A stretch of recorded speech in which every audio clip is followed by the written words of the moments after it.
Sister wives Robyn Brown owns it all. Wants keep Coyote Pass. Sister Wives star Robyn Brown was quick to discuss keeping Coyote Pass, even though everyone else wants to sell. She has no interest in giving up the property to her ex-sister wives because she owns it all. Robyn Brown was eager to keep the land. During the latest episode of Sister Wives, Robyn Brown was standoffish with Mary Brown when talking about Coyote Pass. Both Cody and Robyn seemed very nervous about the business deal with their former ex-wives. When Cody was laying out the options, Mary was enticed by the idea of selling the property and splitting the proceeds into 4 equal parts. However, she asks if Cody and Robyn are truly wanting to sell the land.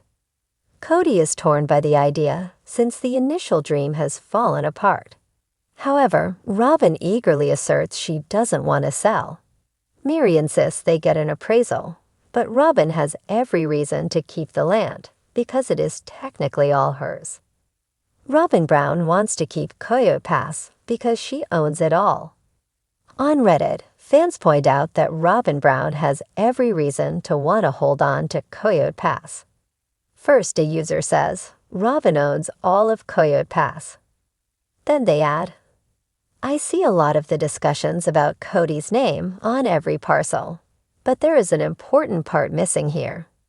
Arizona is a community property state, which means Robyn as his legal wife is considered by law as having joint ownership in all of Cody's property. So if you see Cody's name on something legally in Arizona, it is the same as seeing Robyn's name on it. So Robyn's name is legally on every parcel, even when it's not written. Furthermore, the user adds more information, saying, so Robyn technically is a 25% owner of every OG3's parcel, except the Mary parcel where she owns a little over 15%, since Cody is 1/3 owner. So Robyn has ownership of literally every single parcel.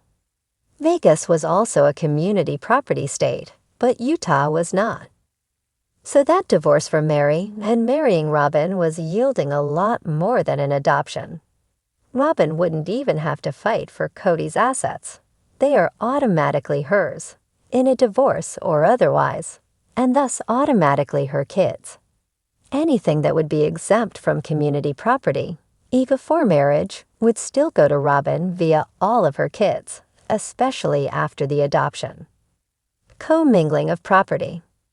But other Sister Wives viewers are interpreting the law as a green light since Robyn Brown is married to Cody, who is listed in any of the plots she isn't.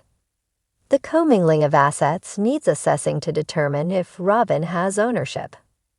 The sun was setting over Coyote Pass, casting a golden glow across the sprawling property that once symbolized hope for the Brown family's shared dream. The parcel of land, nestled in the heart of Flagstaff, Arizona, was supposed to be the foundation of a new beginning, a place where Cody and his 4 wives could build their lives together in unity. But now, it seemed like Coyote Pass had become a battleground, with Robyn Brown standing at the center of it all. A broken dream. It had been years since the Browns first purchased the land, with visions of grandeur. Custom homes for each wife, a communal area for family gatherings, and plenty of space for their children to grow and play. Yet time had turned those dreams into dust. The family's unity unraveled, starting with Christine's bold decision to leave Cody, followed by Janelle's quiet yet firm departure. Mary, ever the wild card, had distanced herself emotionally and physically, leaving Robyn as the last remaining wife still invested in Cody's vision, or perhaps her own. Robyn had often been perceived as the favorite wife, a label that came with its own set of complications. Over the years, her bond with Cody had deepened while his relationships with the others had faltered. And now, as the legal wife, Robyn found herself holding the reins of the family's assets, including Coyote Pass. A new chapter for Robyn. Rumors began swirling after Janelle and Christine exited the family. What would happen to Coyote Pass? with Christine selling her share back to the family and Janelle, seemingly uninterested in holding onto her portion. Robyn had quietly maneuvered to consolidate ownership. By the time the dust settled, she and Cody were listed as the primary title holders. For Robyn, the land was more than just property. It was a symbol of stability in a family that had become anything but stable. "This land represents everything we dreamed of," she told Cody one evening, her voice resolute. "We can't let it go. It's the last piece of us." Cody nodded, his brow furrowed. His once charismatic demeanor had dimmed over the years, replaced by a man weathered by failed relationships and financial stress. "The others don't see it that way anymore," he muttered. "They're gone, Cody." "They made their choice," Robyn replied sharply. "But I'm still here. We're still here." Mary's reaction was more cryptic. In a recent Instagram post, she shared a photo of a barren desert landscape with a caption that read, "Sometimes it's better to leave the past behind and walk away." Robyn's determination. Despite the criticism from her sister wives, Robyn remained undeterred. She began exploring options to develop the property, meeting with contractors and architects to discuss plans for a large family home. "It doesn't have to be as big as we originally envisioned," she told one architect, "but it has to feel like home. A place where Cody and I can start fresh." Robyn also saw the potential for Coyote Pass to become an investment opportunity. With Flagstaff's real estate market booming, she considered building rental properties on the land. "If the others don't want to be part of this family anymore, fine," Robyn told a close friend. "But I'm not going to let this land go to waste." The financial struggle. However, keeping Coyote Pass wasn't without its challenges.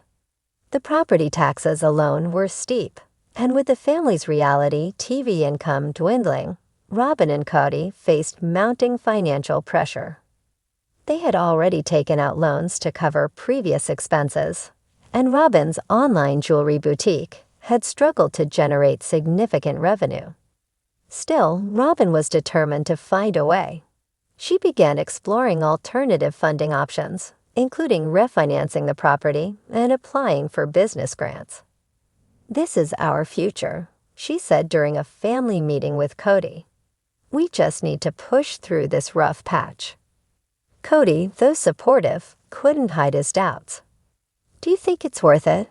he asked one evening, as they sat on their porch overlooking the land. "I do," Robyn said firmly. "And I think you do too.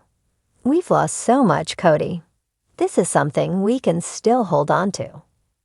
The public backlash. Robyn's efforts to hold on to Coyote Pass didn't sit well with fans of Sister Wives. Many viewers accused her of selfishness and questioned her motives. Social media buzzed with comments like, "Robyn is just clinging to Cody's dream because she knows she's the only one left. And why doesn't she just sell the land and move on like everyone else?" Despite the backlash, Robyn maintained that her intentions were pure. "I'm not doing this for anyone else," she said in a confessional during the show's latest season. "I'm doing it for my family, for the future that Cody and I still believe in." A lone wolf as the months passed, it became clear that Robyn's vision for Coyote Pass was a solo endeavor.